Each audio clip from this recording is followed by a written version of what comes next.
सभी को प्यार भरा नमस्कार। इंपीरियल एग्रो क्लासेस में एक बार फिर से आप सभी का स्वागत है। आज मैं आपके लिए सन 2010 का BHU का BSc AG एंट्रेंस टेस्ट का पेपर लेके आया हूँ।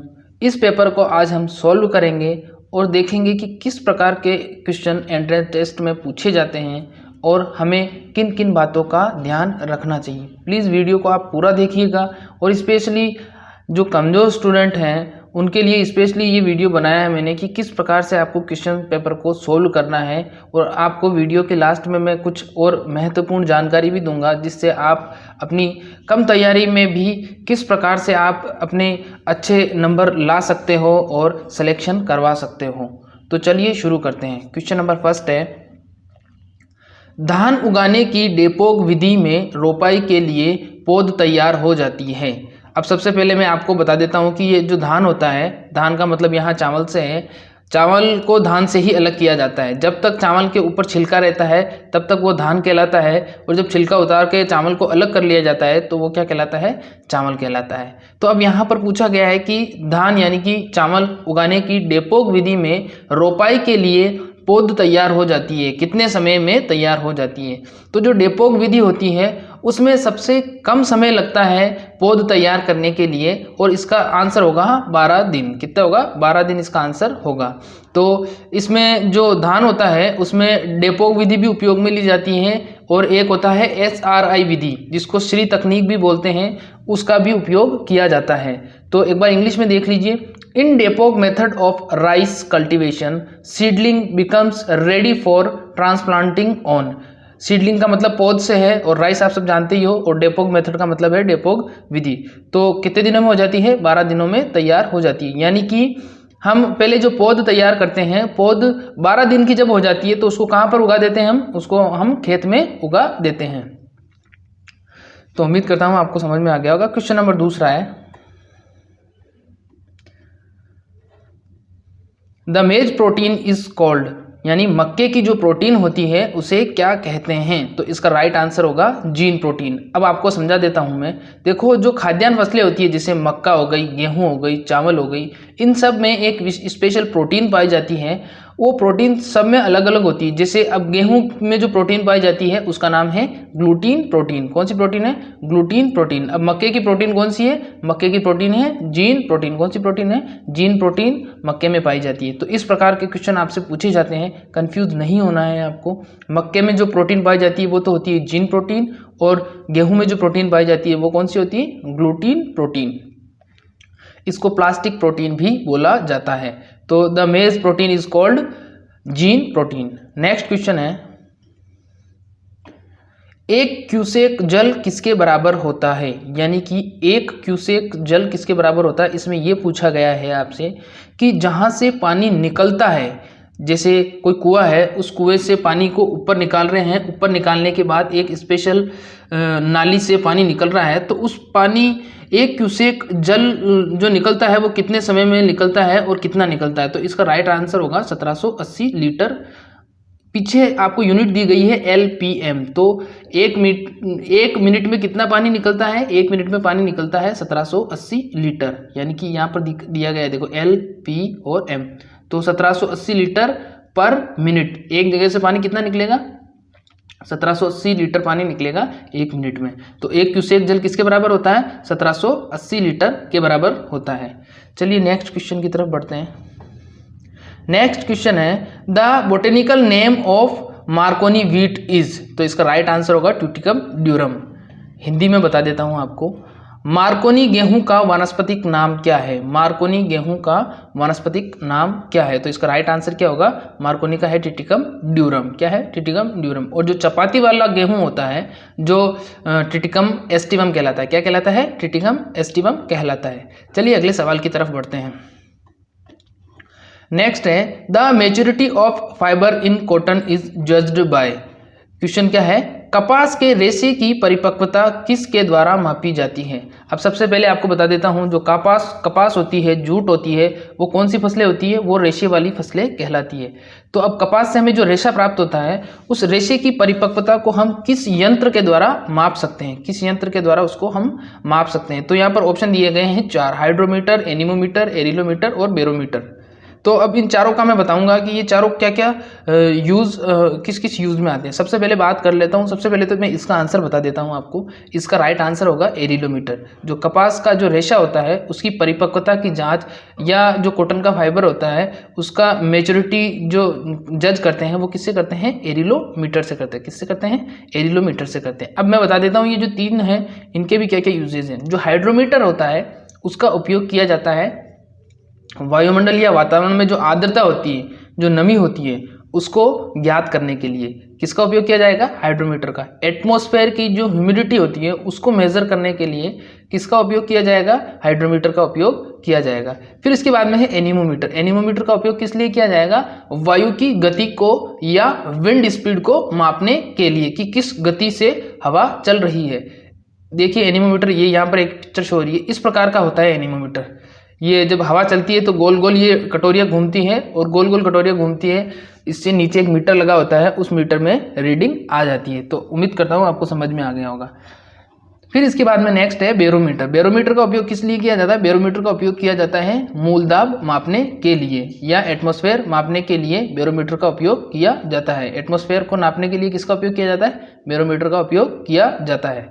चलिए अगले सवाल की तरफ बढ़ते हैं। प्लीज़ आप एक बार वीडियो को लाइक और चैनल को यहाँ से सब्सक्राइब कर दीजिए, ताकि आपको अच्छे अच्छे वीडियोस मिलते रहें और आप अपनी तैयारी को और ज़्यादा मजबूत बना सके। इसके बाद में मैं BHU के, ये फर्स्ट पेपर है, इसके बाद में मैं BHU के जितने भी ओल्ड पेपर हैं उनको सबको सोल्व करवाऊंगा, फिर ICR के सोल्व करवाऊंगा, फिर उसके बाद में जेट के, फिर UP के टेट के, और फिर उसके बाद में PAT यानी कि MPPAT जो मध्य प्रदेश में होता है, और जितनी भी एग्रीकल्चर यूनिवर्सिटीज़ के अलग से टेस्ट होते हैं उन सब के टेस्ट पेपर मेरे पास अवेलेबल हैं पुराने, वो सभी मैं सोल्व करवाऊंगा। तो प्लीज़ एक बार वीडियो को लाइक कर दीजिए और अपने दोस्तों के साथ इसको शेयर भी जरूर करना। तो चलिए अगले सवाल की तरफ बढ़ते हैं। नेक्स्ट क्वेश्चन है, ट्रिटिकेल क्रॉस है। अब ट्रिटिकेल यहाँ पर क्रॉस पूछा है, triticale is a cross between, तो इसका राइट आंसर है गेहूं और राई। अब बता देता हूँ मैं ट्रिटिकेल क्या है, आपको कंफ्यूज हो रहा होगा। देखो, एक स्वीडन नामक देश में एक साइंटिस्ट थे, उनका नाम था रिम्पाउ नामक साइंटिस्ट। क्या नाम था? रिम्पाउ साइंटिस्ट उनका नाम था। और उन्होंने क्या किया, गेहूं और राई, गेहूं के पौधा लिया और राई का पौधा लिया, उन दोनों के बीच में क्या करवाया? क्रॉस करवाया। उन दोनों के बीच में क्रॉस करवाया। क्रॉस करवाने के बाद में जो नई फसल उगी या नई फसल बनी वो क्या थी? ट्रिटिकेल थी। तो एक नई फसल बनाई उन्होंने। कौन सी नई फसल बनाई? ट्रिटिकेल एक नई फसल बनाई उन्होंने। किस किस के क्रॉस करके बनाई? एक तो गेहूं और एक राई। गेहूं और राई दोनों से क्रॉस करवाया, और क्रॉस करवाने के बाद में एक उन्होंने नई फसल बनाई। उसी फसल को हम क्या कहते हैं? ट्रिटिकेल कहते हैं। क्या कहते हैं? ट्रिटिकेल कहते हैं। तो आपको कंफ्यूज नहीं होना है। सबसे पहले आपको क्वेश्चन पूछा जा सकता है कि ट्रिटिकेल विकसित किसने किया? तो रिम्पाउ नामक साइंटिस्ट ने विकसित किया, यहाँ पर नाम शो रहा है। फिर इसके बाद में पूछा जाए कि किस किस के संकरण से किया, तो गेहूं और राई के संकरण से किया गया था। चलिए नेक्स्ट सवाल की तरफ बढ़ते हैं। नेक्स्ट है, the strongest chemical agent for breaking dormancy is, यानी कि सुषुप्ता अवस्था को तोड़ने के लिए अत्यधिक प्रभावशाली रासायनिक तत्व है। अब सबसे पहले मैं आपको पहले समझा देता हूँ कि सुषुप्ता अवस्था क्या होती है। देखो, सुषुप्ता अवस्था का मतलब ये होता है कि जब लंबे समय तक कोई भी बीज लंबे समय तक जब पड़ा रह जाता है या लंबे समय तक उसको स्टोर कर देते हैं, तो उसके बाद में वो जब हम उसको खेत में उगाते हैं तो वो आसानी से उसका अंकुरण नहीं होता, आसानी से वो क्या नहीं होता? जर्मिनेट नहीं होता। तो वो उसकी कौन सी अवस्था कहलाती है? वो उसकी सुषुप्ता अवस्था कहलाती है। यानी कि उस अवस्था में वो बीज सुस्त हो जाता है, बिल्कुल अपनी अंकुरण जो होता है, अंकुरण की प्रतिक्रिया को वो प्रभावी नहीं बनाता है, मतलब अंकुरित नहीं होता है वो जल्दी से। तो उसी सुषुप्ता अवस्था को तोड़ने के लिए और उसको जल्दी से अंकुरित करने के लिए हम क्या करते हैं? हम करते हैं इन केमिकल्स से उपचारित करते हैं, जिससे क्या होता है कि उसकी सुषुप्त अवस्था टूट जाती है और वो जल्दी से क्या हो जाता है, जल्दी से अंकुरित हो जाता है। तो अब यहाँ पर है कि सुषुप्त अवस्था को तोड़ने के लिए अत्यधिक प्रभावशाली रसायन कौन सा। वैसे तो ये सारे ही हैं, लेकिन इनमें सबसे जल्दी किससे किया जा सकता है, तो इनमें सबसे जल्दी किया जा सकता है पोटेशियम नाइट्रेट से। किससे किया जा सकता है, पोटेशियम नाइट्रेट से। एक बार इंग्लिश में वापस समझ लीजिए, the strongest chemical agent for breaking dormancy is potassium nitrate. अब देखो डोरमेंसी का मतलब वही सुषुप्तावस्था हो गई, जब सीड लंबे समय तक पड़ा रहेगा तो वो किस स्टेज में चला जाएगा, डोरमेंसी स्टेज में चला जाएगा और जल्दी से फर्टाइल नहीं होगा या उसका जर्मिनेशन नहीं होगा, और जर्मिनेशन नहीं होगा तो उससे पौधा नहीं बनेगा। इसीलिए उसको तोड़ने के लिए, उसको ब्रेक करने के लिए कौन सा केमिकल एजेंट यूज़ में लेंगे हम, पोटेशियम नाइट्रेट। वैसे तो ये सारे ही लेते हैं, लेकिन पोटेशियम नाइट्रेट जल्दी से क्या करता है, किसी भी सीड को जल्दी से जर्मिनेट कर देता है। तो उम्मीद करता हूँ आपको समझ में आ गया होगा। नेक्स्ट क्वेश्चन है, गेहूं की फसल में फेलेरिस माइनर खरपतवारनाशी को किससे नियंत्रित किया जाता है। अब देखिए, सबसे पहले फेलेरिस माइनर है, ये उस खरपतवार का यहाँ पर वैज्ञानिक नाम दिया गया है। इसको गेहूंसा या गुल्ली डंडा भी बोला जाता है, तो आपको कन्फ्यूजन नहीं होना है। अब क्या पूछा है, गेहूं की फसल में जो फेलेरिस माइनर खरपतवार होता है, उस खरपतवार को किस खरपतवारनाशी से नियंत्रित करते हैं, तो इसका राइट आंसर होगा आइसोप्रोट्यूरान। क्या होगा, isoproturon. Phalaris minor weed in wheat crop is controlled by, किससे कंट्रोल करेंगे, आइसोप्रोट्यूरान से कंट्रोल करेंगे। फेलेरिस माइनर जो वीड है वो सिर्फ और सिर्फ गेहूं की फसल में ही पाया जाता है। किसमें पाया जाता है, गेहूं की फसल में ही पाया जाता है। अगर आपसे पूछा जाता है कि फेलेरिस माइनर या गेहूंसा या गुल्ली डंडा किस फसल का मुख्य खरपतवार है, तो किसका है, गेहूं का। अगर पूछा जाता है कि इसके लिए कौन सा केमिकल यूज में लेते हैं, तो आइसोप्रोट्यूरान यूज में लेते हैं। चलिए अगले सवाल की तरफ बढ़ते हैं। नेक्स्ट सवाल थोड़ा टेक्निकल है, तो इसको ध्यान से समझिएगा। सबसे पहले है, चक्रावधि में मक्का, आलू, जौ, मूंग फसलों में फसल चक्र होता है। ठीक है, चक्रावधि का मतलब यहाँ पर क्रॉप रोटेशन से है। अब मैं सबसे पहले आपको क्रॉप रोटेशन या चक्रावधि बता देता हूँ। क्रॉप रोटेशन का मतलब होता है एक फसल के बाद में दूसरी फसल को बोना, यानी बदल बदल कर जब हम फसल उगाते हैं तो वो क्या कहलाता है, फसल चक्र कहलाता है या क्रॉप रोटेशन कहलाता है। यानी कि पहले मक्का की फसल बो दी, फिर उसके बाद में मक्का के बाद में आलू बो दो या मूंग बो दो, या मतलब खरीफ की फसल के बाद में जब रबी की फसल बोते हैं और अगली खरीफ की फसल बोते हैं, तो बदल बदल कर हम फसलों को उगाते हैं। ये प्रोसेस क्या कहलाता है, ये कहलाता है क्रॉप रोटेशन। क्या कहलाता है, क्रॉप रोटेशन कहलाता है। तो अब इसमें क्या है, इसमें क्वेश्चन पूछा है आपकी जो ये फसल चक्र दिया गया है यहाँ पर 4 फसलों का, मक्का, आलू, जौ और मूंग, इनकी जो इंटेंसिटी है, क्रॉप रोटेशन इंटेंसिटी है, वो क्या है, कितने % है। तो इसका एक फॉर्मूला होता है, ये देखो ये फॉर्मूला यहाँ पर शो हो रहा है। इस फॉर्मूला में क्या दिया गया है, इसमें दिया गया है कुल फसलों की संख्या, यानी टोटल नंबर ऑफ क्रॉप्स, फिर उसके बाद में इज इक्वल टू, फिर इसके बाद में नीचे दिया गया है कुल वर्षों की संख्या, यानी कि टोटल नंबर ऑफ ईयर्स, और फिर उसके बाद में इनटू 100। तो ये इसका फॉर्मूला है, इस फॉर्मूला से कैलकुलेट करके निकालते हैं। तो इसका राइट आंसर होगा कुल फसलों की संख्या 4 बटा हुआ कुल वर्षों की संख्या 2 इंटू 100। तो राइट आंसर इसका क्या होगा, इसका राइट आंसर होगा 200%। कितना, 200% इसका राइट आंसर होगा। तो ये फॉर्मूला है, इजी सा फॉर्मूला है, इससे आप किसी भी फसल का फसल चक्र निकाल सकते हैं। चलिए अगले सवाल की तरफ बढ़ते हैं। नेक्स्ट है, कौन सी निम्नलिखित फसल अधिक पानी चाहती है, यानी कि इनमें से कौन सी फसल है जिसको अधिक सिंचाई की आवश्यकता होती है। Which of the following crop require more irrigation water या मोर वाटर। तो इसका राइट आंसर होगा गन्ना या शुगर केन। शुगर केन को सबसे ज़्यादा पानी की आवश्यकता होती है, धान से भी ज़्यादा। किससे, धान से भी ज़्यादा पानी की आवश्यकता किसको होती है, गन्ने को या शुगर केन को होती है। चलिए अगले सवाल की तरफ बढ़ते हैं। नेक्स्ट है, धान में चावल का प्रतिशत होता है, यानी कि हलिंग % ऑफ राइस इज। अब देखिए यहाँ पर थोड़ा क्वेश्चन थोड़ा सा समझने वाला है। देखिए धान क्या होता है, जब तक जो चावल होता है या जो धान होता है जिसको धान को वैसे इंग्लिश में पेडी बोला जाता है। तो जब तक ये खेत में उगा रहता है और जब तक इसके चावल के ऊपर छिलका लगा रहता है तब तक तो ये क्या कहलाता है, धान कहलाता है। क्या कहलाता है, धान कहलाता है, और इसको इंग्लिश में बोलते हैं PEDDY, पेडी बोला जाता है। लेकिन जब धान का छिलका उतार लिया जाता है और इससे सफ़ेद रंग का चावल प्राप्त कर लिया जाता है तब वे क्या बन जाता है, तब वे बन जाता है चावल। उससे पहले उसको सिर्फ धान ही बोला जाएगा, उसको चावल नहीं बोला जाएगा। तो यहाँ पर क्वेश्चन पूछा गया है कि धान में चावल का प्रतिशत कितना होता है, यानी कि जब धान पर छिलका लगा होता है, या सॉरी चावल पर छिलका लगा होता है तो छिलके का और चावल का अनुपात कितना होता है, इसी को हम क्या कहते हैं, हलिंग परसेंटेज बोलते हैं।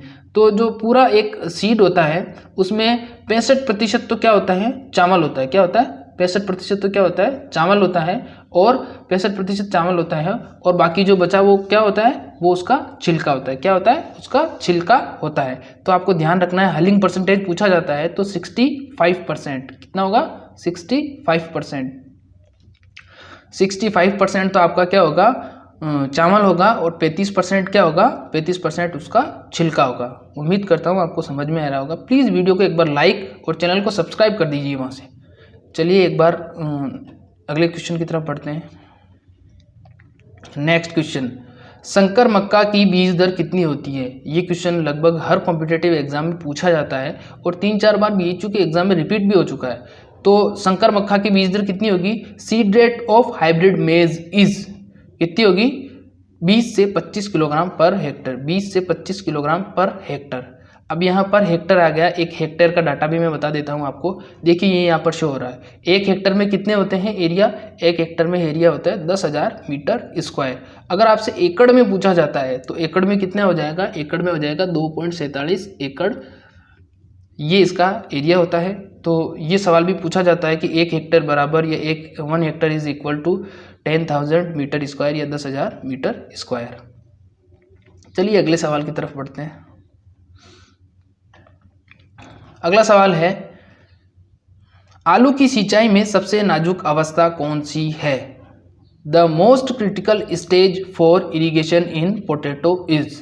अब देखिए सबसे पहले तो मैं आपको क्रिटिकल स्टेज या क्रांतिक अवस्था भी बोलते हैं, नाजुक अवस्था भी बोलते हैं, इसके बारे में बता देता हूँ। क्रांतिक अवस्था का मतलब ये होता है, किसी भी पौधे की क्रांतिक अवस्था को हम इस प्रकार से समझ सकते हैं कि अगर उस अवस्था में उसको सिंचाई जल नहीं दिया गया या इरिगेशन वाटर नहीं दिया गया तो वो प्लांट बिल्कुल डेड हो जाएगा। उस कंडीशन में उसको आपको इरिगेशन वाटर या सिंचाई जल देना ही पड़ेगा। तो ये उसकी कौन सी स्टेज कहलाएगी, ये उसकी नाजुक अवस्था या क्रिटिकल स्टेज कहलाएगी। तो यहाँ पर क्वेश्चन पूछा है कि आलू की कौन सी अवस्था ऐसी है जो उसकी सबसे नाजुक या क्रिटिकल स्टेज है, जहाँ पर अगर हम उसको पानी नहीं देंगे तो वो मर जाएगा। तो कौन सी स्टेज हो जाएगी इसकी स्टेज हो जाएगी ट्यूबर बनने पर। ट्यूबर बनने पर उसको हम क्या देंगे, ट्यूबर बनने पर हम उसको सिंचाई देना या पानी देना जरूरी होता है। चलिए अगले सवाल की तरफ बढ़ते हैं।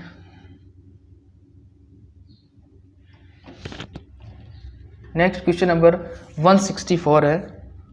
इसमें पूछा है, phyllody is the serious disease of sesame caused by. Sesame बोलते हैं तिल को। क्वेश्चन क्या है, फिलोडी तिल की भयंकर बीमारी है जो निम्न कारण से होती है। अब जो फिलोडी बीमारी होती है तिल के अंदर, उसका जो कैजुअल ऑर्गेनिज्म या उसका जो रोगजनक है वो कौन है, ये पूछा है यहाँ पर। तो इसका राइट आंसर होगा एमेलोज। क्या होगा, एमेलोज। तो जो फोइलिडी डिजीज होती है सीसेम यानी तिल के अंदर, वो किससे होती है, एमएलओज से होती है। किससे होती है, एमेलोज से होती है। अब इसके एमेलोज के 2 और नाम है, कंफ्यूज नहीं होना है वहाँ पर आपको।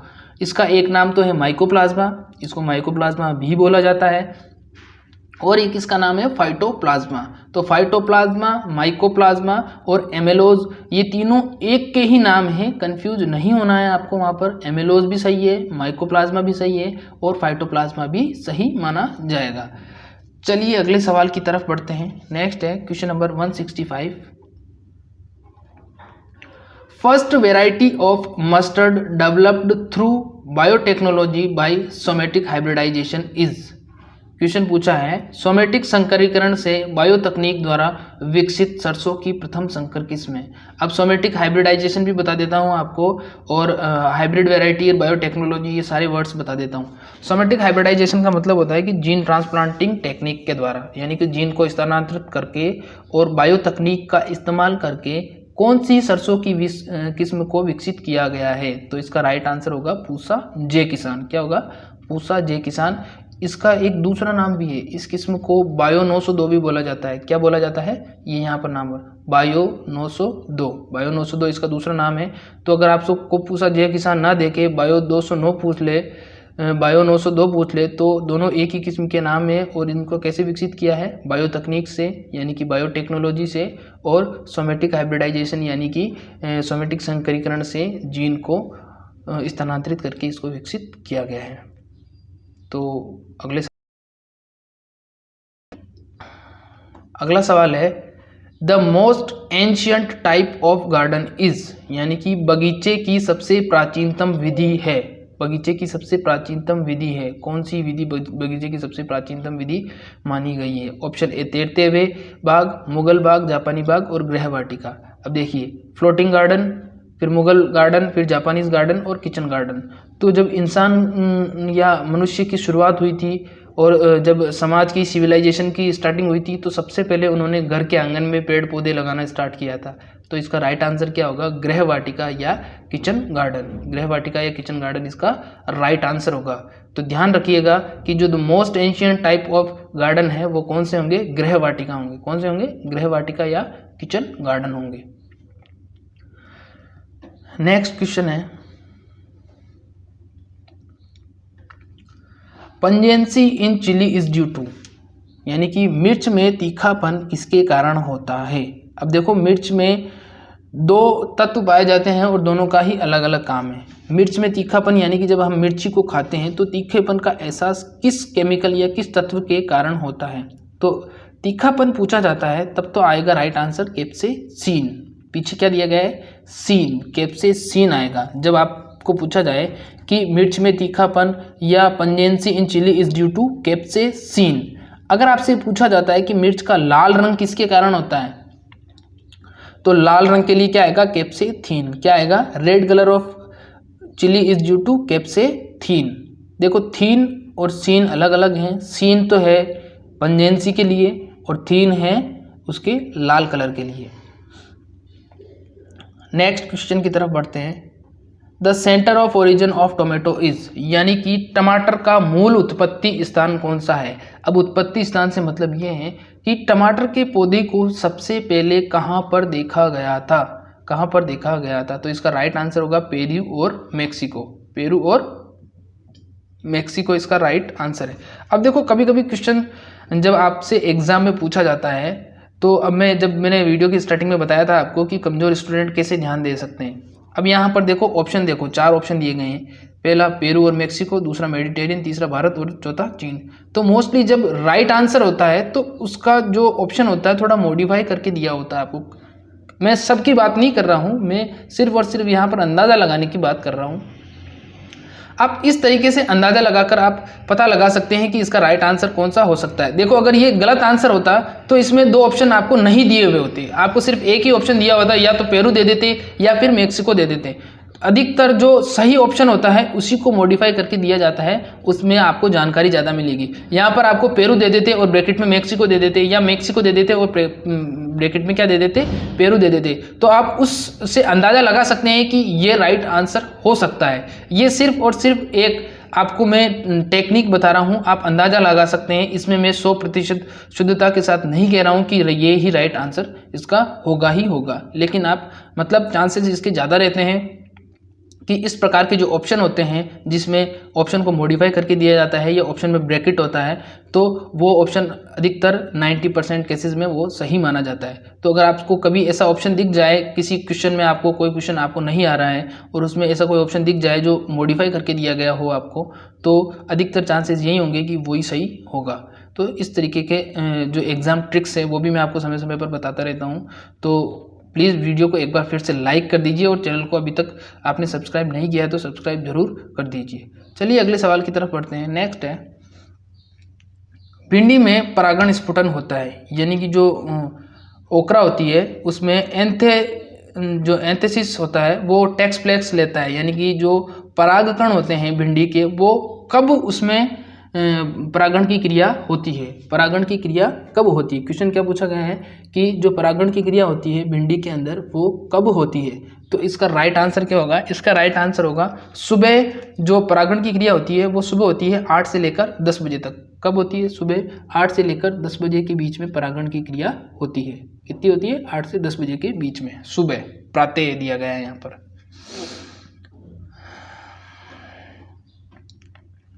नेक्स्ट अगले सवाल की तरफ बढ़ते हैं। नेक्स्ट है, निम्न में से एक बीजपत्रीय सब्जी कौन सी है। निम्न में से एक बीजपत्री सब्जी कौन सी है। गाजर, सौंफ, परवल और मंडा। तो इसका राइट आंसर क्या होगा, इसका राइट आंसर होगा सौंफ। जो एक बीजपत्री सब्जी है वो कौन सी है, सौंफ। फिर एक इसके बाद में नेक्स्ट क्वेश्चन है, चलो इंग्लिश में भी बता देता हूँ। Which one is a monocot vegetable. Which one is a monocot vegetable. देखो एक बीजपत्री या मोनोकोट डाइकोट क्या होता है, ऐसे बीज जिनको दो बराबर भागों में विभाजित किया जा सकता है वो तो कहलाते हैं द्विबीजपत्री या डाइकोट। और ऐसे बीज जिनको दो बराबर भागों में विभाजित नहीं किया जा सकता वो क्या कहलाते हैं, वो कहलाते हैं एक बीजपत्री या मोनोकोट। जैसे दालें जो होती है उन सभी को दो बराबर भागों में विभाजित किया जा सकता है तो वो क्या कहलाएगी, वो कहलाएगी द्विबीजपत्री। और ये क्या कहलाते हैं, ये एक बीजपत्री कहलाते हैं। चलिए अगले सवाल की तरफ बढ़ते हैं।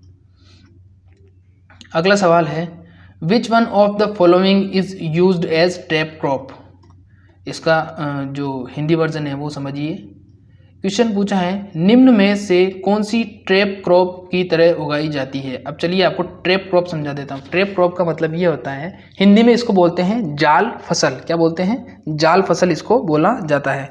अब होता क्या है कि किसी रीजन क्षेत्र में या कभी कभी जब रोग या किसी कीट का प्रकोप बढ़ जाता है तो हम मुख्य फसल को उगाते हैं खेत के बीच में। मुख्य फसल को क्या करते हैं, मुख्य फसल को उगाते हैं खेत के बीच में, और जो उसके आसपास हम ट्रैप क्रॉप के रूप में दूसरी फसल को उगाते हैं। दूसरी फसल को उगाते हैं तो ये जो दूसरी फसल उगाई जाती है ये क्या कहलाती है, ट्रैप क्रॉप कहलाती है। देखिए यहाँ पर डायग्राम के माध्यम से आप समझ सकते हैं इस चीज़ को। जो खेत है, खेत में सेंटर में कौन सी फसल उगाई गई है, मेन फसल उगाई गई है, और उसके चारों तरफ उसको सुरक्षा प्रदान करने के लिए कौन सी फसल उगाई गई है, ट्रैप क्रॉप या जाल फसल को उगाया गया है। और ये जो ट्रैप क्रॉप होती है इसके कुछ ही पौधे उगाए जाते हैं, और इससे क्या होता है कि जो कीट और रोग का प्रकोप होता है वो सिर्फ और सिर्फ उस ट्रैप क्रॉप पर ही होता है, उस जाल फसल पर ही होता है, और उससे हमारी जो मुख्य फसल होती है वो कीटों और रोगों के प्रकोप से बच जाती है, कीटों और रोगों के प्रकोप से बच जाती है। इसीलिए ट्रैप फसल को उगाया जाता है।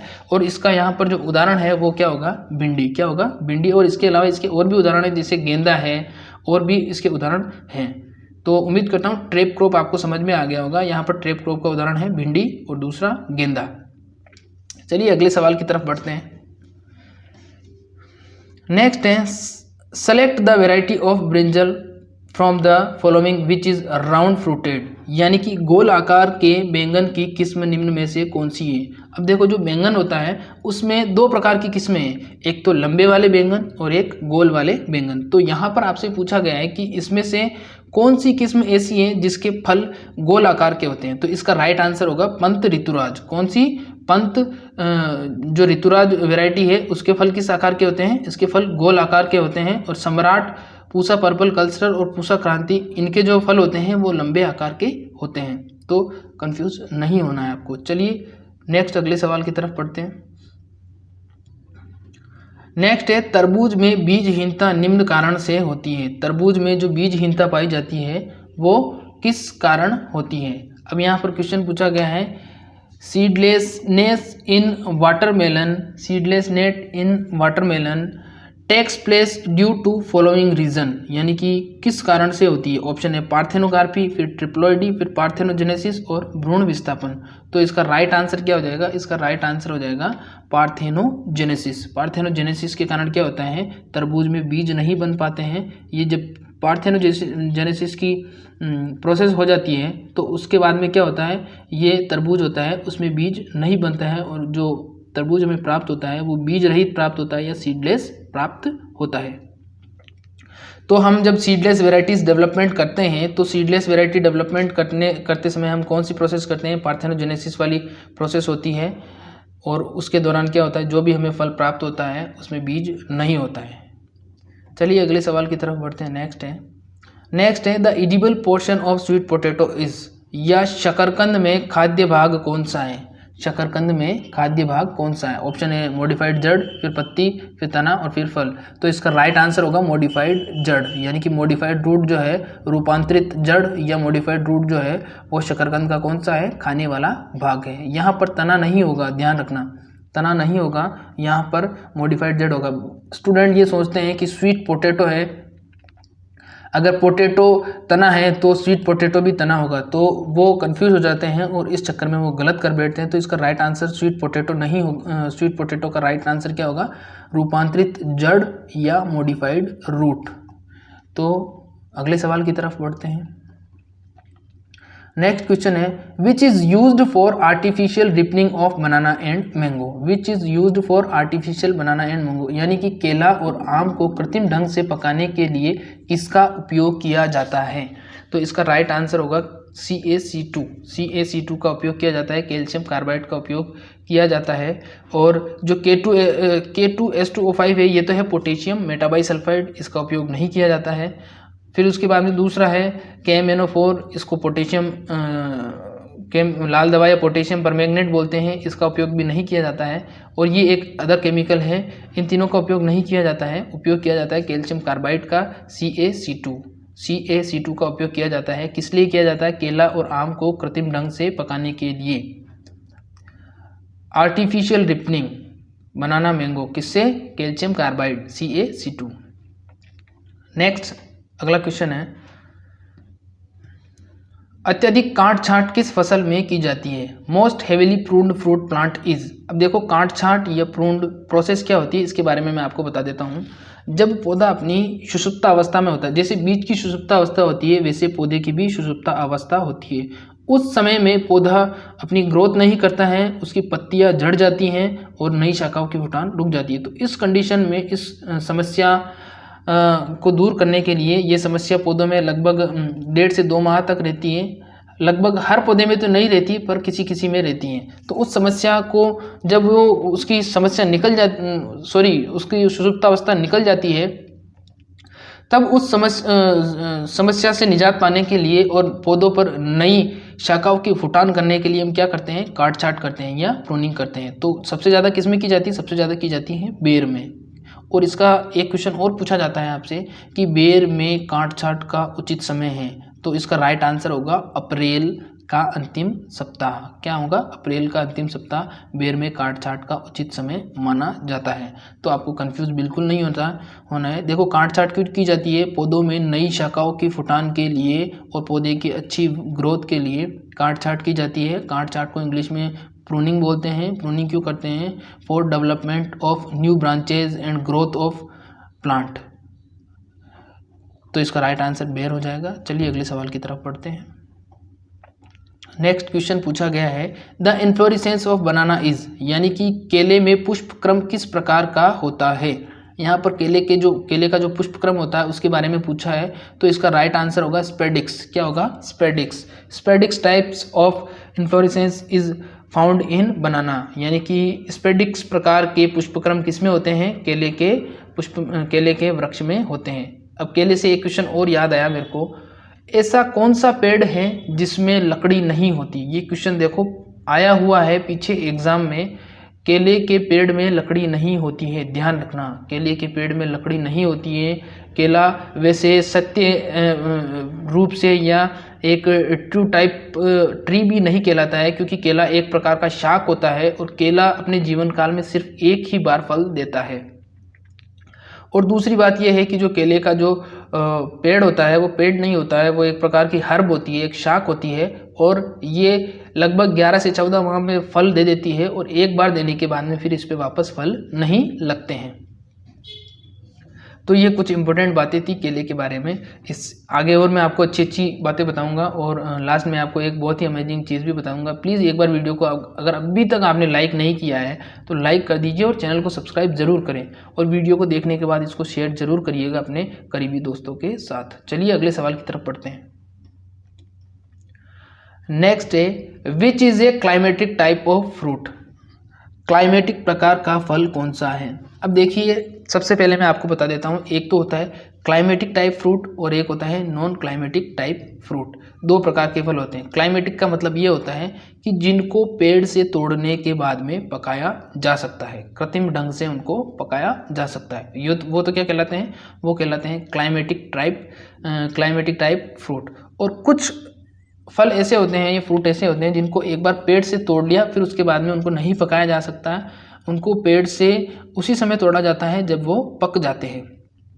तो अब यहाँ पर पूछा गया है कि क्लाइमेटिक प्रकार का फल कौन सा है, तो आप इस तरीके से उसको समझ सकते हैं। अब फिर से मैं आपको एक ट्रिक बता रहा हूँ कि जितने भी गूदेदार फल होते हैं वो कौन से कहलाते हैं, वो कहलाते हैं क्लाइमेटिक, यानी कि उनको तोड़ने के बाद में पकाया जा सकता है। लगभग की बात कर रहा हूँ मैं, 100% नहीं कह रहा हूँ, लगभग जितने भी फ्रूट होते हैं वो क्लाइमेटिक कहलाते हैं। गूदे वाले जो होते हैं उनको पेड़ से तोड़ने के बाद में पकाया जा सकता है। और जितने भी रसदार फल होते हैं जैसे अंगूर हो गया, संतरा हो गया, वो सारे नॉन क्लाइमेट्रिक होते हैं, उनको पेड़ से तोड़ने के बाद में नहीं पकाया जा सकता है। तो अब मैंने बता दिया, अब राइट आंसर इसका आपको बताना है कि जो क्लाइमेटिक प्रकार का फल है वो कौन सा है। अब इसमें से लीची जो है वो रसदार है, पपीता गूदेदार है, फिर इसके बाद में अंगूर भी रसदार है, संतरा भी रसदार है। तो इसका आंसर आपको कमेंट बॉक्स में मुझे बताना है कि इसका राइट आंसर क्या होगा। जो सबसे अच्छा जवाब देगा और सबसे पहला जवाब देगा उसको मैं अगले वीडियो में उनका नाम ऐड करूंगा। टॉप 5 कमेंट को मैं अगले वीडियो में उनका नाम ऐड करूंगा। अगली जो पेपर सॉल्व वाली वीडियो डालूंगा उनमें उनका नाम ज़रूर आएगा। तो प्लीज़ कमेंट ज़रूर करना और बताना कि इसका राइट आंसर क्या होगा। चलिए अगले सवाल की तरफ बढ़ते हैं। अगला सवाल है, bunchy top is a disease of, यानी कि गुच्छा रोग किसमें पाया जाता है। तो जो गुच्छा रोग पाया जाता है बंची टॉप, वो पाया जाता है केले में। किसमें पाया जाता है, केले में पाया जाता है बंची टॉप। एक इसका भयंकर रोग और होता है जिसको बोलते हैं पनामा विल्ट। तो पनामा विल्ट और बंची टॉप दोनों ही किसके रोग हैं, केले के रोग हैं। किसके रोग हैं, केले के रोग हैं। फिर नेक्स्ट क्वेश्चन है, guava bears fruits mostly on. Hindi में बताता हूँ आपको, अमरूद के फल अधिकांशतः किस पर लगते हैं। अमरूद के फल अधिकांशतः किस पर लगते हैं। ऑप्शन है दल पर, फिर चालू मौसम की वृद्धि पर, 1 वर्ष पुरानी अंकुरित डाली पर और 2 वर्ष पुरानी अंकुरित डाली पर। तो जो अमरूद के जो फल लगते हैं वो कब लगते हैं, चालू मौसम की वृद्धि दर पर। जब मौसम उनके वृद्धि की जो अवस्था होती है, जब ग्रोथ कर रहे होते हैं, उस अवस्था में उनके क्या लगते हैं, फल लगते हैं। क्या हो जाएगा, करंट सीजन ग्रोथ पर क्या होते हैं, अमरूद में फल लगते हैं। नेक्स्ट क्वेश्चन है, the ratio of pollinizer and main crop in Apple orchard should be, यानी कि सेब के बाग में मुख्य फसल और परागकारी फसल के मध्य अनुपात होता है। अब यहाँ पर क्वेश्चन क्या पूछा गया है, ध्यान से समझिएगा। जो सेब का बाग होता है यानी कि एप्पल ऑर्चर्ड, बाग को क्या कहते हैं, ऑर्चर्ड बोला जाता है। गार्डन भी बोलते हैं, लेकिन जो ऑफिशियल फ्रूट वाले होते हैं उसको क्या बोला जाता है, ऑर्चर्ड बोला जाता है, जहाँ पर फल वाले पौधे लगाए जाते हैं।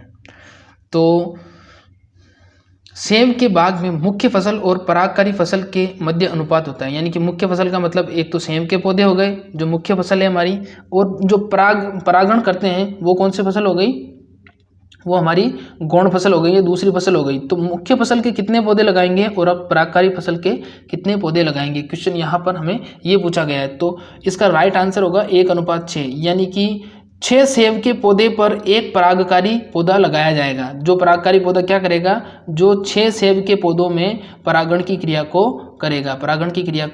तो 6 पौधों पर 1 परागकारी पौधा होना चाहिए। तो इसका राइट आंसर हो जाएगा 1:6, यानी कि 6 तो सेब के पौधे लगाए जाएंगे और 1 पौधा क्या लगाया जाएगा, परागकारी पौधा लगाया जाएगा। ये परागकारी पौधा किस लिए लगाया जाएगा, क्यों लगाया जाएगा, ताकि ये इन 6 पौधों में परागण प्रोसेस कर सके या पॉलिनेशन प्रोसेस कर सके, और पॉलिनेशन प्रोसेस के बाद में क्या होगा, इनमें फ्रूटिंग होगी और फल बनेंगे। तो उम्मीद करता हूँ आपको समझ में आ गया होगा। चलिए अगले सवाल की तरफ बढ़ते हैं। नेक्स्ट क्वेश्चन है, how many plants of Amrapali mango can be planted in 1 Hector, यानी कि 1 हेक्टर में आम्रपाली आम के कितने पौधे लगाने चाहिए या लगाए जा सकते हैं। अब सबसे पहले आपको कंफ्यूज नहीं होना। अब यहाँ पर क्या पूछा है कि आम्रपाली किसकी किस्म है, आम की किस्म है, और ये आम्रपाली किस्म सबसे कम दूरी पर लगाई जाती है, सबसे कम दूरी पर लगाई जा सकती है, 2.5 मीटर इंटू 2.5 मीटर की दूरी पर इसको लगाया जाता है। तो 1 हेक्टर में कितने लगा सकते हैं? 1 हेक्टर में कितना एरिया होता है? 1 हेक्टर में होता है 10,000 मीटर स्क्वायर। तो 10,000 मीटर स्क्वायर को जब हम सूत्र से कैलकुलेट करके निकालेंगे, देखो ये कैलकुलेशन यहाँ आपको शो हो रही है, इसको आप आराम से समझ सकते हो, कोई दिक्कत नहीं। ऊपर फॉर्मूला दिया गया है और नीचे इसको कैलकुलेशन दिया गया है, आराम से समझ सकते हो। तो जब हम कैलकुलेट करके निकालेंगे तो कितना इसका राइट आंसर क्या होगा, तब इसका राइट आंसर निकल के आएगा 1600 प्लांट पर हेक्टर। कितने? 1600 प्लांट पर हेक्टर इसका निकल के आएगा। तो ध्यान रखिएगा कि ये जो आम्रपाली है इसके 1 हेक्टर में 1600 पौधे लगाए जा सकते हैं। चलिए अगले सवाल की तरफ बढ़ते हैं। नेक्स्ट क्वेश्चन है, Apple is a type of fruit, यानी सेब किस प्रकार का फल है? सेब किस प्रकार का फल है? तो सेब को और क्या कहते हैं? फॉल्स फ्रूट या झूठा फल भी कहा जाता है, फॉल्स फ्रूट या झूठा फल भी बोला जाता है। ध्यान रखिएगा, फॉल्स फ्रूट या झूठा फल किसको कहते हैं? सेब को बोला जाता है, एप्पल को। नेक्स्ट है question, CaCO3 is added to reclaim what type of land, यानी कि कैल्शियम कार्बोनेट का प्रयोग किस प्रकार की भूमि के उद्धार हेतु करना चाहिए, यानी कि जो किस प्रकार की भूमि को सुधारने के लिए कैल्शियम कार्बोनेट का उपयोग किया जाता है। अब ऑप्शन क्या दे रखा है? ऑप्शन दे रखा है क्षारीय, अम्लीय, लवणीय और मखराल भूमि, यानी कि लेटराइल सॉइल। तो जो अम्लीय भूमि होती है, अम्लीय भूमि को सुधारने के लिए या एसिडिक सॉइल को सुधारने के लिए किसका उपयोग किया जाता है? कैल्शियम कार्बोनेट, या इसको चूना भी बोला जाता है। एक बार फिर से समझिएगा, अम्लीय भूमि यानी कि एसिडिक सॉइल को सुधारने के लिए या रिक्लेम करने के लिए किसका उपयोग किया जाता है?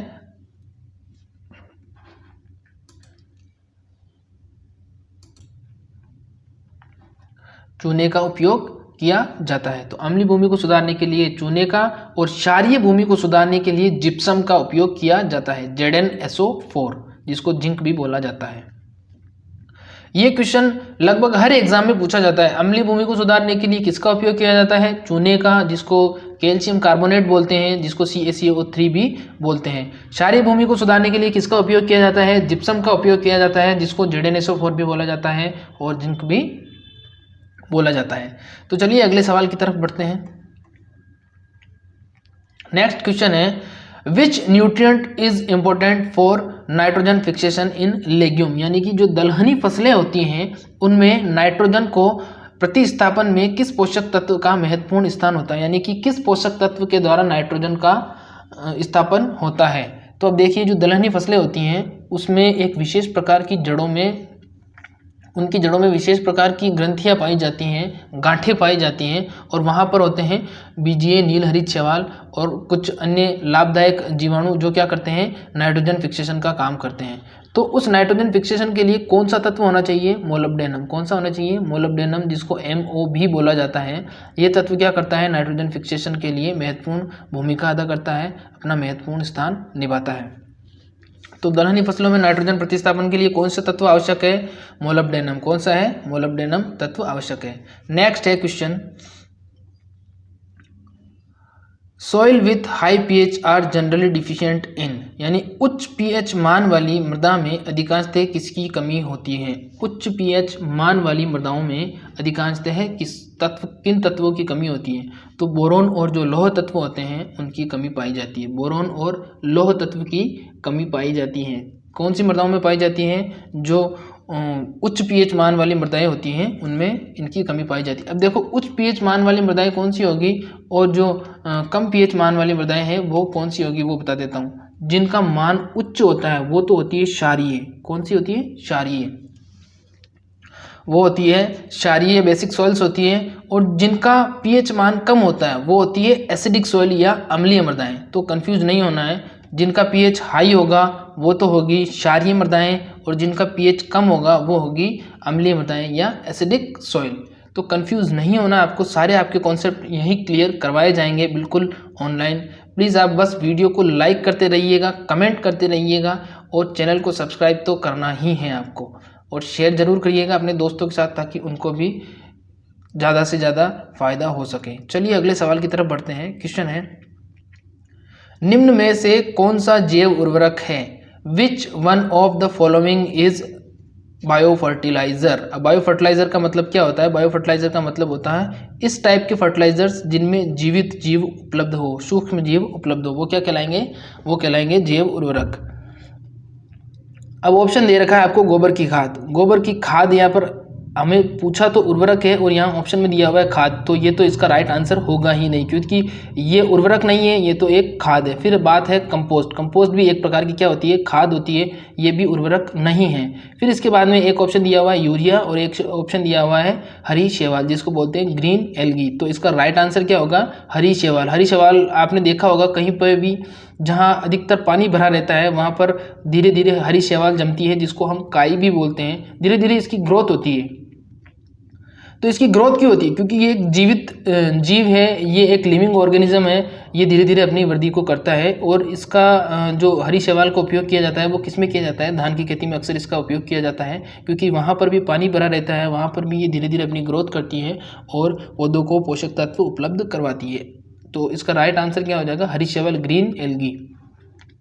तो जैव उर्वरक कौन सा है? हरी शैवाल या ग्रीन एल्गी जैव उर्वरक है। इसके अलावा और भी जैव उर्वरक होते हैं, जैसे एजोला हो गया, या इसके बाद में फॉस्फोरस सोल्यूबल बैक्टीरिया हो गया, और भी 2-3 होते हैं जो जैव उर्वरक कहलाते हैं। अब यूरिया के बारे में एक तथ्य बता देता हूँ आपको। देखो, सबसे पहले तो बात करते हैं यूरिया किस टाइप का उर्वरक है। तो यूरिया एक ऑर्गेनिक यानी कि कार्बनिक उर्वरक है और ये एक एमाइड उर्वरक भी है साथ में। इसमें क्या पाया जाता है? एमाइड पाया जाता है। अब क्वेश्चन आपसे पूछा जाता है, मोस्टली जो क्वेश्चन पूछा जाता है वो इस प्रकार का पूछा जाता है कि यूरिया किस प्रकार का उर्वरक है। तो यूरिया एक कार्बनिक उर्वरक है। कौन सा है? कार्बनिक उर्वरक है, ये अकार्बनिक उर्वरक नहीं है। ये इकलौता ऐसा उर्वरक है जो एक कार्बनिक उर्वरक है। ध्यान रखना, आप कंफ्यूज नहीं होना आपको। यूरिया इज ए कार्बनिक या ऑर्गेनिक फर्टिलाइजर। ऑर्गेनिक नहीं, कार्बनिक फर्टिलाइजर है ये एक, और इसमें नाइट्रोजन की मात्रा पाई जाती है 46%। The quantity of the nitrogen is found in urea is 46%। कितनी पाई जाती है? यूरिया 46% पाई जाती है। तो ये 2 क्वेश्चन यहाँ पर जरूर से पूछे जाते हैं यूरिया में कि यूरिया कौन सा उर्वरक है? कार्बनिक उर्वरक है। नाइट्रोजन की मात्रा कितनी होती है? 46% होती है। चलिए अगले सवाल की तरफ बढ़ते हैं। नेक्स्ट क्वेश्चन है, the Pika disease in animals is caused by the deficiency of. यानी कि जो पिका डिजीज होती है एनिमल्स में वो किस तत्व की कमी से होती है? पशुओं में पिका बीमारी किस तत्व की कमी से होती है? पशुओं में पिका बीमारी किस तत्व की कमी से होती है? क्वेश्चन ये पूछा गया है यहाँ पर। तो वैसे तो ये 2 तत्व की कमी से होती है, फास्फोरस और मैग्नीशियम, लेकिन यहाँ पर सिर्फ और सिर्फ आपको फास्फोरस दिया गया है। तो इसका राइट आंसर क्या होगा? फास्फोरस। तो जो पिका डिजीज है वो किस एलिमेंट की डिफिशियंसी से होगी? फास्फोरस की और मैग्नीशियम की। देखो, मैग्नीज अलग होता है और मैग्नीशियम अलग होता है, तो ध्यान रखना है आपको। मैग्नीज अलग होता है और मैग्नीशियम अलग होता है। तो यहाँ पर मैग्नीज नहीं होगा, यहाँ पर होगा फास्फोरस, और फास्फोरस के साथ अगर आपको मैग्नीशियम भी दिया हुआ होता तो वो भी राइट आंसर होता। चलिए अगले सवाल की तरफ बढ़ते हैं। नेक्स्ट क्वेश्चन है, मिल्क शुगर इज कॉल्ड। यानी कि जो मिल्क शुगर होती है, दूध की जो शर्करा होती है, वो क्या कहलाती है? माल्टोज, लैक्टोज, सुक्रोज और ग्लूकोज। तो राइट आंसर क्या हो जाएगा इसका राइट आंसर हो जाएगा लैक्टोज। अब क्वेश्चन कैसे आता है दिमाग में, एग्जाम में आपसे क्वेश्चन 3 प्रकार से पूछा जा सकता है। यहाँ पर पूछा है दुग्ध शर्करा को कहते हैं, तो दुग्ध शर्करा को क्या कहेंगे? लैक्टोज। वहां पर आपसे क्वेश्चन ऐसे भी पूछा जा सकता है, दूध हल्का मीठा लगता है, किसके कारण लगता है? लैक्टोज के कारण लगता है। फिर पूछा जा सकता है दूध में कौन सा कार्बोहाइड्रेट पाया जाता है? तो भी क्या पाया जाएगा? लैक्टोज। दूध का कार्बोहाइड्रेट कहलाता है, कौन सा कहलाता है? लैक्टोज। तो क्वेश्चन इस प्रकार से घुमा फिरा कर पूछा जा सकता है आपसे, और स्टूडेंट को क्वेश्चन आते हुए भी वो गलत कर बैठता है। तो आपको कंफ्यूज नहीं होना है, बिल्कुल आपको कॉन्सेप्ट क्लियर करके आपको तैयारी करनी है, और यहाँ पर सारी तैयारी आपको इसी तरीके से कराई जाएगी। प्लीज़ वीडियो को लाइक और चैनल को सब्सक्राइब करना नहीं भूलना, और शेयर जरूर करना। फिर इसके बाद में अगला क्वेश्चन है, which of the protein is only found in milk. Question क्या पूछा है? कौन सी प्रोटीन केवल दूध में पाई जाती है? कौन सी प्रोटीन केवल दूध में पाई जाती है? तो देखो केसिन, ग्लूटीन, राइसिन और ग्लोब्यूलिन। तो इसका राइट आंसर क्या होगा? इसका राइट आंसर होगा केसिन। दूध के अंदर केसिन प्रोटीन पाई जाती है जिसके कारण दूध क्या लगता है? सफ़ेद लगता है। अब क्वेश्चन यहाँ पर आपके 3 क्वेश्चन और मैं कंप्लीट करवाऊंगा। देखो सबसे पहले आपसे क्वेश्चन पूछा जाएगा, ये यहाँ पर पूछा गया है कि कौन सी प्रोटीन केवल दूध में पाई जाती है, तो केसिन। फिर आपसे क्वेश्चन ये भी पूछा जा सकता है कि दूध का सफ़ेद रंग किसके कारण होता है? तो किसके कारण होता है? केसिन के कारण होता है। किसके कारण होता है? केसिन के कारण होता है। फिर आपसे पूछा जा सकता है कि दूध का हल्का पीला रंग किसके कारण होता है? किसके कारण होता है? तो वो होता है कैरोटीन के कारण। किसके कारण होता है? कैरोटीन के कारण। अब क्वेश्चन आपसे ऐसे भी पूछा जा सकता है कि गाय जो होती है उसका दूध और भैंस का दूध, उसमें एक मुख्य अंतर क्या होता है? उसमें मुख्य अंतर क्या होता है कि गाय का जो दूध होता है वो हल्का पीला होता है। क्यों होता है? क्योंकि उसमें कैरोटीन तत्व की या कैरोटीन प्रोटीन की मात्रा भैंस के दूध से थोड़ी ज़्यादा पाई जाती है, इसलिए उसका दूध हल्का पीलापन लिए होता है। तो उम्मीद करता हूँ आपको समझ में आ रहा होगा। चलिए अगले सवाल की तरफ बढ़ते हैं। नेक्स्ट, अब कुछ क्वेश्चन और बचे हैं, लगभग 200 क्वेश्चन आते हैं। तो प्लीज़ वीडियो को आप एक बार क्विट मत करिए, पूरा देखिए, तभी आपको समझ में आएगा, तभी आपके बेसिक कॉन्सेप्ट क्लियर होंगे।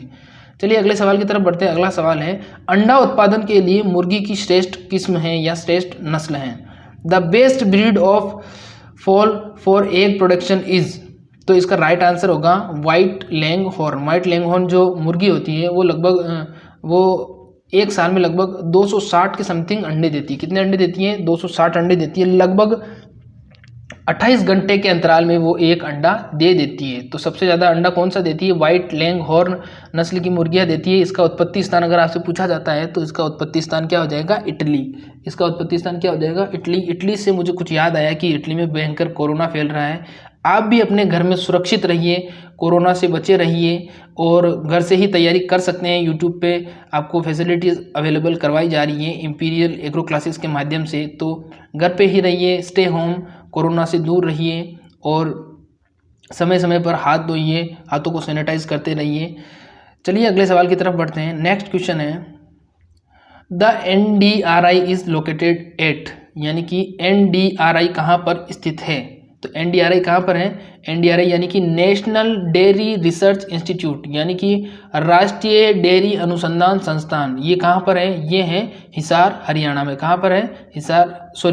करनाल, हरियाणा में। कहाँ पर है? NDRI कहाँ पर है? NDRI है करनाल, हरियाणा में। अब आपसे क्वेश्चन पूछा जा सकता है वहाँ पर, NDRI की जगह आपसे पूछ लिया NDDB, यानी कि नेशनल डेयरी डेवलपमेंट बोर्ड। तो वो कहाँ पर है? वो है आनंद, गुजरात में। कहाँ पर है? एक गुजरात का एक शहर है, एक जिला है जिसका नाम है आनंद। आनंद शहर है, वहाँ पर क्या है? NDDB, national dairy development board. अगर बोर्ड की बात की जाए तो वो तो है आनंद, गुजरात में। और अगर आपको रिसर्च इंस्टीट्यूट की बात की जाए तो वो कहाँ पर है? करनाल, हरियाणा में।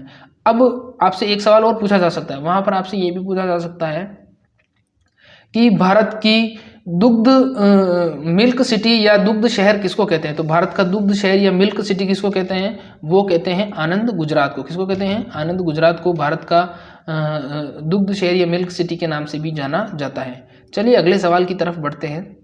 नेक्स्ट क्वेश्चन है, Karan swiss breed of cow are developed from the cross between. अब इसको मैं हिंदी मीडियम में ले चलता हूँ ताकि आपको आसानी से समझ में आएगा। घबराइए नहीं इंग्लिश मीडियम के विद्यार्थी, हिंदी में इंग्लिश में आपको अच्छे तरीके से समझाने की कोशिश करूँगा और आपको समझ में आएगा भी सही। यहाँ पर पूछा गया है कि गाय की जो करण स्विस नस्ल है वो किन नस्ल के संकरण से तैयार की गई है? किन किन नस्लों के संकरण से तैयार की गई है? तो अब इसमें इस क्वेश्चन में थोड़ी सी मिस प्रिंटिंग है। इसमें इसका जो राइट आंसर होगा वो होगा ब्राउन स्विस इंटू साहिवाल। क्या होगा? ब्राउन स्विस इंटू साहिवाल होगा। ब्राउन स्विस इंटू साहिवाल इसका सही आंसर है, यहाँ पर होलिस्टीन नहीं आएगा। तो ब्राउन स्विस इंटू साहिवाल इसका राइट आंसर होगा। ब्राउन स्विस नस्ल की माँ या नर और साहिवाल नस्ल की मादा, इन दोनों के नस्ल को संकरण कराया गया और संकरण कराने से जो हमें नस्ल प्राप्त हुई वो कौन सी थी? करण स्विस। कौन सी थी? करण स्विस नाम की नस्ल प्राप्त हुई। और इस नस्ल को जो संकरण कराया गया था वो कहाँ पर कराया गया था? देखो ये अभी मैंने आपको बताया था, NDRI, national dairy research institute से इस ब्रीड को निकाला गया है। इसके अलावा करण स्विस के अलावा यहाँ से एक और नस्ल निकली है जिसका नाम है करण फ्रिज। तो करण फ्रिज और करण स्विस दोनों ही कहाँ से निकली है, एनडीआरआई से निकली है। अब इसमें जो करण नाम दिया गया है आगे, वो करण नाम कहाँ से लिया गया है, वो करण नाम लिया गया है करनाल से, करनाल से नाम लिया गया है करण। और स्विस नाम कहाँ से लिया गया है, स्विस नाम इनके जो नस्ल का नाम है, स्विस ब्राउन स्विस जो नस्ल का नाम है वहाँ से लिया गया है। तो करण स्विस समझ में आ गया होगा आपको, उम्मीद करता हूँ। एक बार फिर से देखो, ये यहाँ पे एक ग्राफ चार्ट शो हो रहा है, ग्राफ चार्ट शो हो रहा है ना, इसमें समझ सकते हो आप कि करण नाम कहाँ से आया, स्विस नाम कहाँ से आया, और किस प्रकार से आप ट्रिक वाइज इसको याद कर सकते हो। एक नस्ल और है ब्राउन स्विस, ब्राउन स्विस में भी यहाँ देखो आपको एक ग्राफ चार्ट शो हो रहा है कि ब्राउन स्विस में भी स्विस नाम कहाँ से आया और फ्रिज नाम कहाँ से आया, तो किस प्रकार से ये इनकी नस्लों का जो संकरण है वो क्या है, वो इस ग्राफ चार्ट में शो हो रहा है, आप आसानी से समझ सकते हो। चलिए अगले सवाल की तरफ बढ़ते हैं। नेक्स्ट है, भैंस की कौन सी किस्म के दूध में वसा की सर्वाधिक मात्रा होती है। Which of the following breed of buffalo has highest percentage of fat, यानी कि किस भैंस के दूध में सबसे ज़्यादा वसा पाई जाती है। तो सबसे ज़्यादा जो वसा पाई जाती है वो पाई जाती है भदावरी नस्ल में। किस में पाई जाती है, भदावरी में पाई जाती है 13%। कितने परसेंट, 13% वसा इसमें पाई जाती है। और अगर आपसे पूछा जाता है कि सबसे ज़्यादा दूध उत्पादन कौन सी देती है, तो सबसे ज़्यादा दूध उत्पादन कौन सी देती है, मुर्रा नस्ल की जो भैंस होती है, मुर्रा ब्रीड होती है, वो क्या देती है, सबसे ज़्यादा दूध उत्पादन देती है। और अब आपसे एक क्वेश्चन और बताता हूँ आपको, बहुत इंपॉर्टेंट है, हर एग्जाम में पूछा जाता है एनिमल के जो क्वेश्चंस होते हैं उस सेगमेंट में, कि जो जलेबी के आकार के सींग होते हैं वो किस नस्ल के होते हैं। Jalebi type of horn is available in which type of buffalo breed. तो इसका राइट आंसर होगा मुर्रा, यानी कि जो मुर्रा होती है उसके जो सींग होते हैं वो किस आकार के होते हैं, जलेबी के आकार के सींग होते हैं। तो कंफ्यूज नहीं होना आपको, सारे आंसर बताए जाएंगे आपको बाकायदा। तो अगले सवाल की तरफ बढ़ते हैं। प्लीज़ एक बार वीडियो को अभी तक अगर आपने लाइक नहीं किया है तो प्लीज़ एक बार लाइक कर दीजिए, इतनी रिक्वेस्ट कर रहा हूँ, इतनी मेहनत से वीडियो बनाई जाती है, आपको बिल्कुल ऑनलाइन सारा अवेलेबल करवाया जा रहा है, तो आप लाइक तो कर ही सकते हैं, चैनल को सब्सक्राइब तो कर ही सकते हैं, ये बिल्कुल फ्री होता है, कोई कॉस्ट नहीं है इसका। प्लीज़ हमारी मेहनत को आप भी थोड़ा सपोर्ट करिए, चैनल को सपोर्ट करिए, ताकि हम आपको और अच्छे अच्छे कंटेंट प्रोवाइड करवा सकें। नेक्स्ट क्वेश्चन है, नेटिव प्लेस ऑफ लीची, यानी कि लीची का जो पौधा है उसका उत्पत्ति स्थान क्या है। तो इसका उत्पत्ति स्थान क्या है, चीन या चाइना इसका उत्पत्ति स्थान है। तो उम्मीद करता हूँ आपको समझ में आ रहा होगा। नेक्स्ट क्वेश्चन है, gestation period of buffalo is, भैंस का गर्भकाल होता है, यानी कि भैंस के पेट में जो गर्भ या जो बच्चा होता है वो कितने समय तक रहता है, कितने समय तक रहता है। तो भैंस का होता है 310 दिन, वैसे फिक्स होता है लेकिन यहाँ पे 307 दिया गया है। और गाय का होता है 280 दिन या 282 दिन, और भैंस का 310 दिन।